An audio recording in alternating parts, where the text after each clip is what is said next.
When you know within yourself that there's something you want to do, and I believe that all of us were born with a purpose, that all of us have something that we are supposed to do, that all of us have some goodness within us, and that goodness gives us a responsibility to manifest our greatness. And when you know that, you can feel it in your guts, and you know that you're deliberately operating below your potential, you've gotten comfortable, you stop expanding, you stop stretching, you stop challenging yourself. Let me share something else with you. Not only is it possible for you to have your dream, but it's necessary. It's necessary that you have it, that you work on it, that you develop yourself, that you go for what is yours in the universe. I was in my comfort zone. I was doing just enough to get by. I was working on a job. They paid me just enough to keep me from quitting, and I worked just hard enough to keep from getting fired. How many know people like that? Blink your eyes if you understand what I'm talking about. I was parked. I knew I could do more. But when my mama died, it took something out of me. When I went through a divorce, it took something out of me. When my best friend died, it took something out of me. I parked. And somebody said that life is like an onion. You have to peel it one layer at a time. And sometimes you cry. Life's going to happen to you when you have a dream. You're going to get slapped around. And don't take it personal. Don't ask, why did this have to happen to me? Why not you? Who would you suggest? You want to give us some names, some email addresses? And don't tell everybody. 80% don't care, and 20% glad it's you. It's called life. Suck it up and move on. Get over it.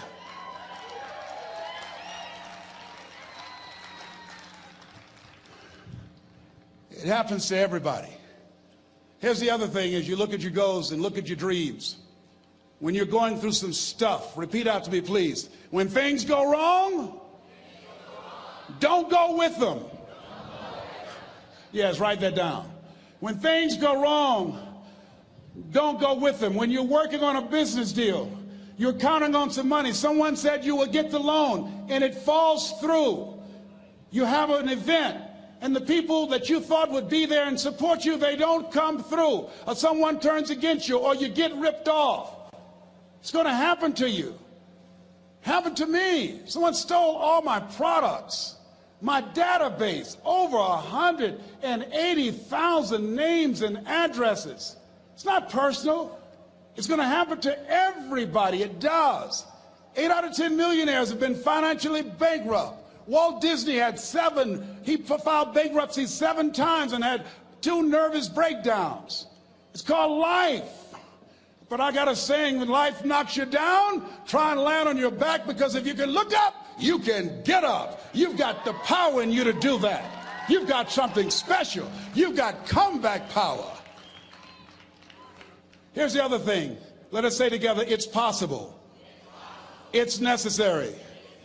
It's me. Yes, write that down. It's me. Take ownership for your life. Nobody can live your dream for you but you. Nobody's going to take care of your business like you. Stop coming up with excuses. Don't give yourself permission to continue to live a small life. You can't fit a big dream into a small life. Give yourself permission to go for it, to test yourself, to challenge yourself, to live full. I like the saying, always strive to get on top in life, because it's the bottom that's overcrowded. The reason you're here is because there's something in you that says, I can do more. This just can't be it. There's something in you. There's a calling on your life. There's something in your heart that caused you to get dressed and spend the money to go to seminar after seminar and listen to message after message and speaker after speaker. Because there's something in you that tells you this is not it for you. You have not peaked here. There's more in you that you are expressing. Eye has not seen, ear has not heard, nor has entered the heart of mankind what's in store for you if you challenge yourself, if you persist and persevere, if you take ownership for your life. George Bernard Shaw said the people that make it in this life, they look around for the circumstances that they want, and if they can't find them, they create them. Create what you want.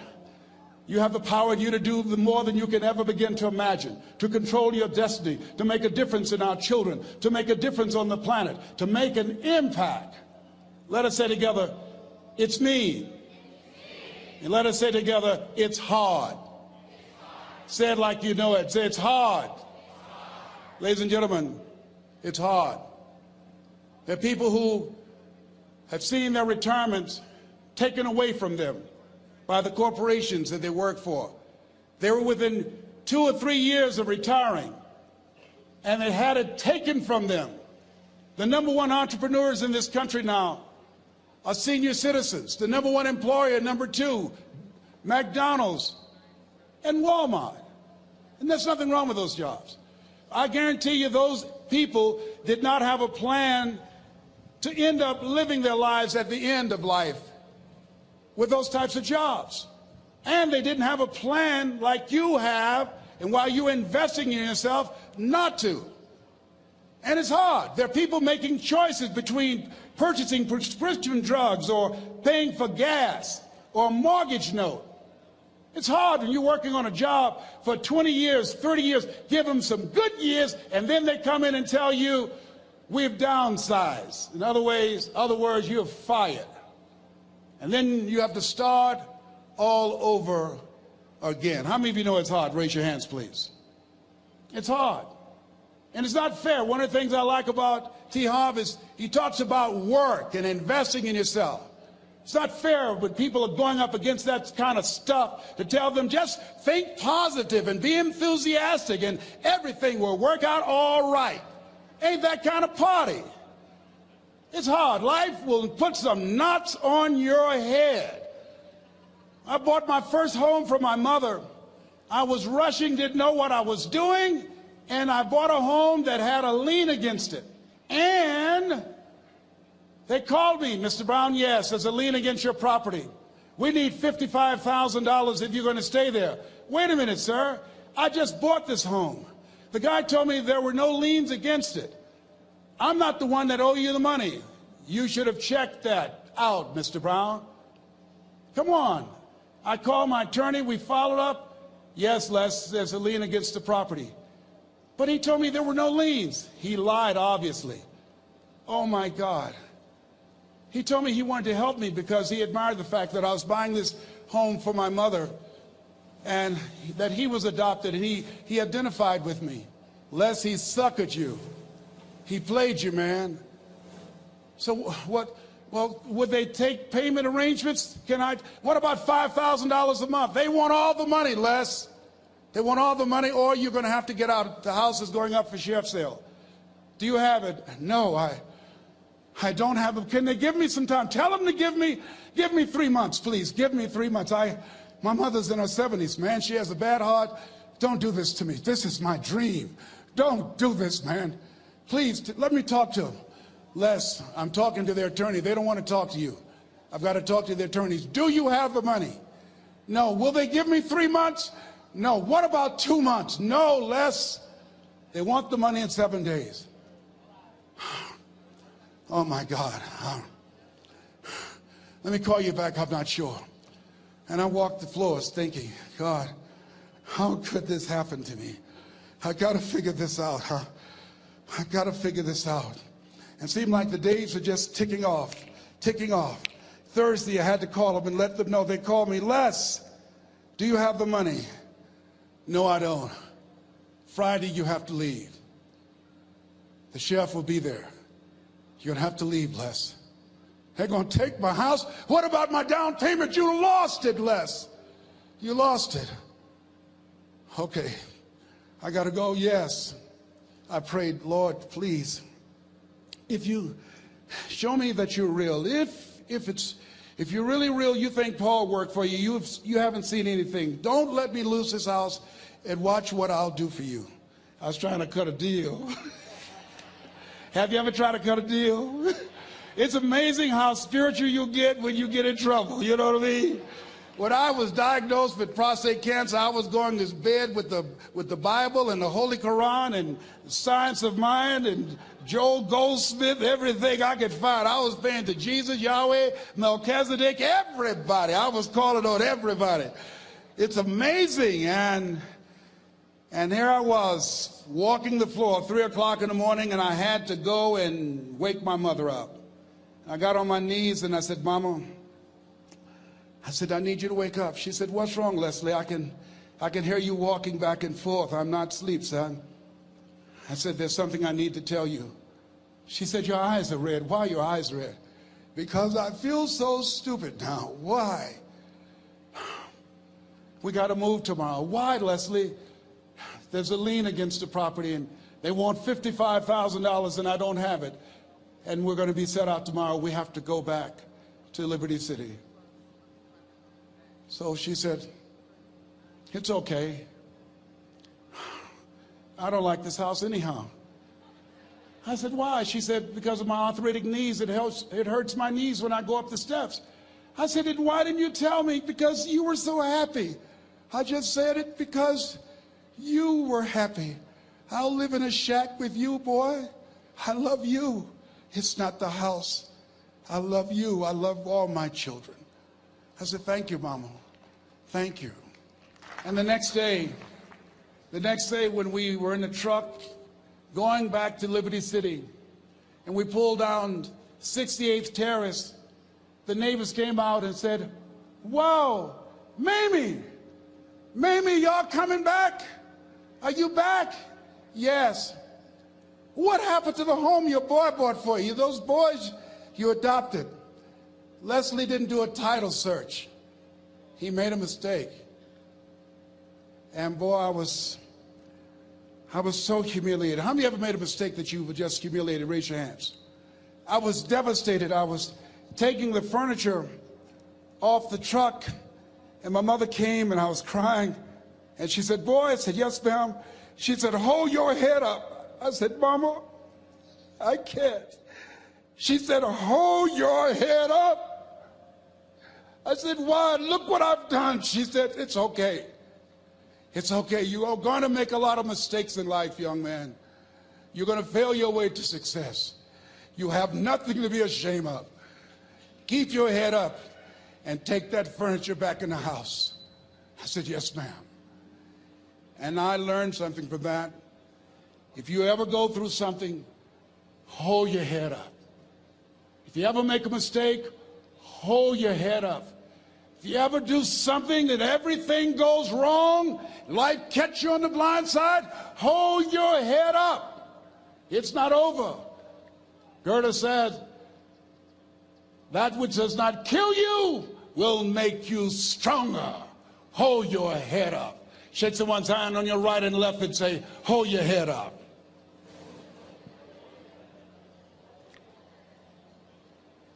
Here's something else, ladies and gentlemen.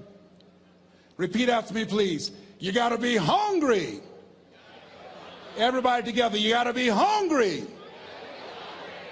I'll never forget Mr. Washington said, Mr. Brown, yes, sir. What do you want to do with your life, young man? I said, sir, I want to be a disc jockey. He said, Mr. Brown? I said, yes, sir. He said, you got to be hungry. I said, what do you mean by that? He said, people that are hungry are willing to do the things today others won't do in order to have the things tomorrow others won't have. People that are hungry are willing to invest in themselves. People that are hungry will go to seminars and workshops. People that are hungry are always searching, always seeking higher ground. So how do you want to make it? I said, I want to be a disc jockey. He says, good. Here's what to do. He said, I want you to read 10 to 15 pages of something positive every day. He said, you don't get in life what you want, you get in life what you are. You must program yourself to success. He said, I want you to listen to Earl Nightingale and Zig Ziglar. Listen, faith comes by hearing and hearing and hearing. He said, I want you to change your relationships. And I don't want you to ever lose your hunger. I said, what do you mean by that? He said, people that are hungry are unstoppable. People that are hungry are no matter what people. They make it happen no matter what. He said, I want you to listen to Paul Harvey. Who is he? He's the world's greatest communicator. Success leaves clues, young man. Always listen and follow people who are doing what it is you want to do at the level you want to do it, and learn from them. I told T. Hobb when we were standing by the stage, I said, hey man, I want to work more with you. I want you to coach me. I want to learn from you. See, I found you're never too old to learn, and you're never too young to teach. Always have a thirst for learning. So I listened to Paul Harvey every day on the radio. While in school, I would go out and listen in his car. He gave me his keys. I was working to develop myself. And I continued to listen to motivational messages, and he would take me to see the late Dr. Norman Vincent Peale, who wrote the book, The Power of Positive Thinking. I toured with him before he passed. You have something special. You have greatness within you. Don't allow your circumstances to determine who you are. Don't allow your negative thoughts to hold you back. You have something special. You can do more than you can ever begin to imagine. Dr. Peale was an incredible man. I admired him. When he spoke, he gave me goosebumps. I can feel him in my heart. And I never forget, we were coming back to the school, and Mr. Washington said, Mr. Brown, yes, sir. When Dr. Peale spoke, you didn't move. When he spoke, you were hanging on every word. When he spoke, we didn't have to tell you to sit down and be quiet. Why? I said, sir, I could feel him when he talked. I felt like he was talking to me, sir. He said, he was. I said, but he doesn't know me, but he was speaking to you. Did you feel him in your heart? I said, yes, sir. He said, most people feel him in their head. If you felt him in your heart, he said, listen to him, son. Follow him, learn from him. And I would go to seminars and workshops. Anywhere I would find where Dr. Peale was, I would be in the audience. I would drive 200 and 300 miles just to hear him speak. And my dream and vision was to share the stage with him. I thought about it. What is your goal? What is your vision? I want you to hold it in mind. There's some power in that. Because when I became involved in speaking, I never forget, I got a call from Og Mandino, who wrote the book, The Greatest Salesman in the World. He said, Les, I'm stuck in Philadelphia. I need to be in Kankakee. Dr. Norman Vincent Peale is appearing. I can't make it. I heard you're in Chicago. I said, yes, I am. Can you go and open for me? I said, yes, man. Oh, my God. Dr. Peale, I said, yes, I'd love to do it. And I went there, and I came. I said, hi, I'm Les Brown. He said, you're not the band of renown? I said, no, I'm Mrs. Mamie Brown's baby boy. I'm here to speak. He said, come backstage. And his wife, Martha, was there. And she said, Papa, Les Brown is here, the speaker. And he said, Les Brown, shoot for the moon. Because even if you miss your land among the stars. I said, sir, that's my quote. I wrote you when I was in the 11th grade. I was a part of a special education class project. That's my quote. He said, I know. I end all my speeches with that quote. And Dr. Peale had a great sense of humor. A young man was backstage, and I had so many questions to ask him, and my mind froze up, and the young guy said, Dr. Peale, how old are you? And he was up in age. He said, Sonny, I'm 92. The young man looked at him and said, I don't know if I want to live to get 92. He said, that's because you've never been 91. So I did the things that Mr. Washington suggested. I listened to motivational tapes on a regular basis. I would go to seminars and workshops whenever Zig Ziglar and Dr. Dennis Waitley and Jim Rohn would come to town. And I said, sir, what do you want me to do now? He said, Mr. Brown, I've given you everything that I can give you. He said, develop your mind, put your money where your mouth is, continue to learn how to be an effective communicator, because once you open your mouth, you tell the world who you are. And always surround yourself with OQP, only quality people. So I went to apply for a job on Miami Beach. WMBM radio station. Milton Butterball Smith was the program director. Hello, Mr. Butterball. How are you, sir? My name is Les Brown, sir. I'd like to be a disc jockey. He said, young man, you have any journalism in your background? I said, oh, no, sir, I don't. You have any experience in broadcasting? I said, no, sir, but I practice all the time, sir. Let me audition for you, sir. Let me show you how good I am. All I need is a shot, sir. He says, no, we don't have any job for you. How many ever been rejected? Raise your hands, please. I was devastated. I went back and I told Mr. Washington, I said, Mr. Washington, they said no. He said, don't take it personally. Most people are so negative, they have to say no 7 times before they say yes. He said, you got to be hungry. Know your vitamin. Go back again. I said, yes, sir. Hello, Mr. Butterball. How are you, sir? My name is Les Brown, sir. I like to be a disc jockey. Young man, weren't you here yesterday? Yes, sir, I was. Didn't I tell you no yesterday? Yes, sir, you did. Then why are you back today? Well, sir, I didn't know whether or not somebody was laid off or somebody was fired, sir. Nobody was laid off or fired. Now, get on out of here. I came back the next day. Hello, Mr. Butterball. How are you, sir? My name is Les Brown, sir. I like to be a disc jockey. I know what your name is. Weren't you here the last 2 days? Yes, sir, I was. Didn't I tell you no the last 2 days? Yes, sir, you did. Why are you back? Oh, sir, I didn't know whether or not someone got sick or someone died, sir. No one got sick or died. No one was laid off or fired. Now, don't you come back here again. I came back the next day talking loud, looking happy like I was seeing him for the first time. I said, hello, Mr. Butterball, how are you? He looked at me with rage. He says, go get me some coffee. I said, yes, sir. My favorite book says the greatest among you will be your servant. How many of you are serious about your goals and dreams? Raise your hands. Very good. Write this down. Provide more service than you get paid for. Provide more service than you get paid for. I go to a lot of seminars and workshops. And one of the things I know about T. Harv Eckert, and when I was sitting in the class with Robert Ruppel and all of the other presenters, they hold themselves to high standards and they provide more information than anybody else in the industry, bar none. They hold nothing back because their commitment is for your success. And when you hold yourself to high standards, write this down, impact drives income. That's why you're here. Because the training, the seminars, been making a difference in your life. If they did not have impact, 200 or 300 people would be here, if that amount. Impact drives income. So I became the errand boy for the disc jockeys. I would go get their lunch and their dinner, and I would bring it to them in the control room, and I'd watch them working the control boards, knowing my time will come. Write this down. I expect to reach my goal.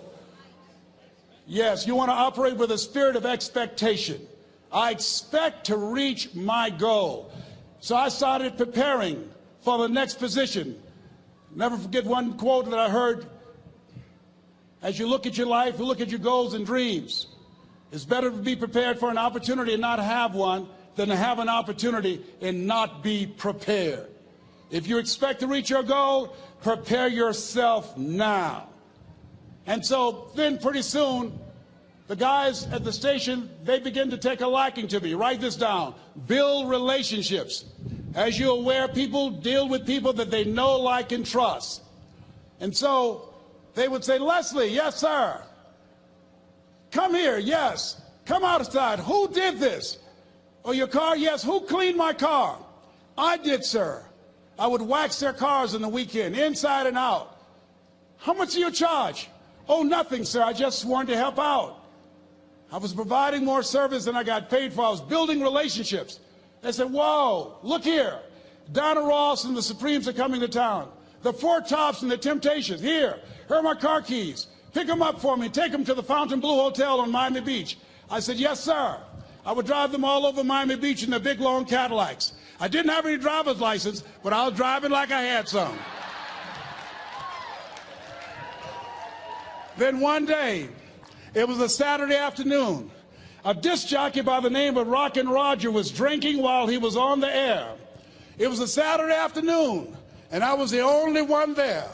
Rockin' Roger got so drunk, he could not complete the show. He started slurring his words. He's about to fall off the chair. And there I was, looking at him through the control room window, walking back and forth, young, ready, and hungry. I was saying, drink, Rock, drink. Drink, Rock. I'd have gone and get him some more if he'd asked me to. Then pretty soon the phone rang. It was the general manager, and I answered the phone. I said, hello? He said, young boy, this is Mr. Klein. I said, I know. He said, Rock can't finish his program. I said, I know. He said, would you call one of the other DJs in? I said, yes, sir. I said to myself, he must think I'm crazy. I called my mom and my girlfriend, Cassandra. I said, y'all come out on the front porch and turn up the radio. I'm about to come on the air.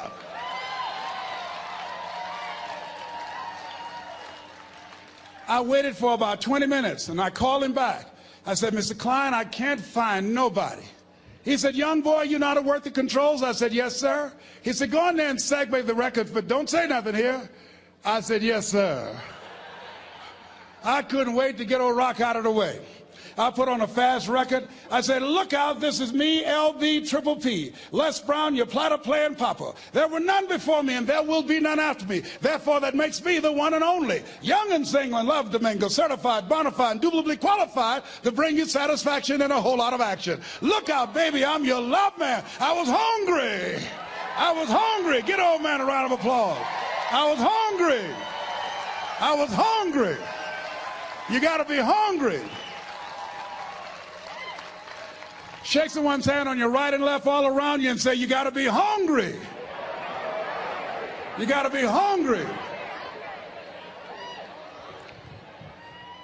To get those dreams out of your head and step into your greatness, you got to be hungry. To get those ideas, that talent, that gift out of your system, you got to be hungry. To get up off the canvas of life and understand what Willie Jolly meant, that a setback is a setup for a comeback. You got to be hungry. People that are hungry are willing to do the things today others won't do in order to have the things tomorrow others won't have. How many of you got value out of what you've heard thus far? Raise your hands, please. Very good. I would like to leave this with you. I don't know what your goals are. I don't know what you want to do. Here's what I know about you. You have greatness within you. Here's what I know about you. I can help you to live full and to die empty. I can show you what I've learned. If anybody told me that I would be doing what I'm doing now, I leave here today, I go to New Orleans and speak there, then I'll be flown to Barcelona.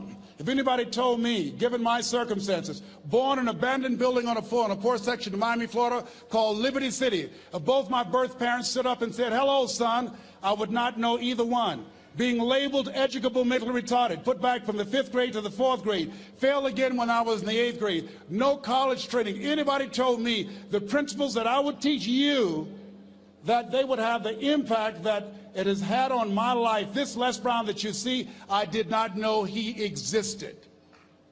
And I tell you that you have greatness within you. You have the ability to do more than you can ever begin to imagine. Come into the room with me. And I guarantee you your life will never be the same again. I like to leave this with you. I don't know what your goals are.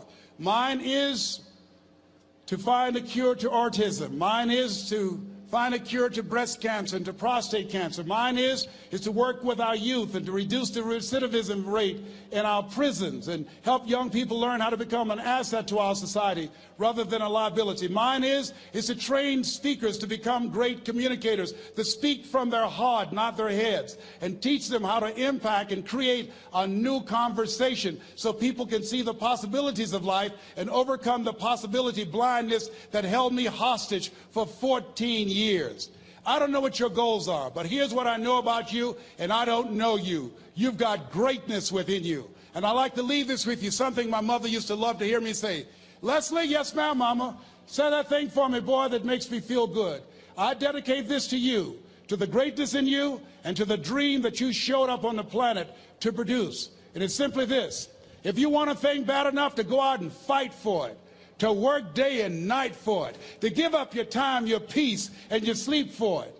If all that you dream and scheme is about it, and life seems useless and worthless without it, and if you gladly sweat for it and fret for it and plan for it, and lose all your terror of the opposition for it, and if you simply go after that thing that you want with all of your capacity, strength and sagacity, faith, hope, and confidence, and stern pertinacity,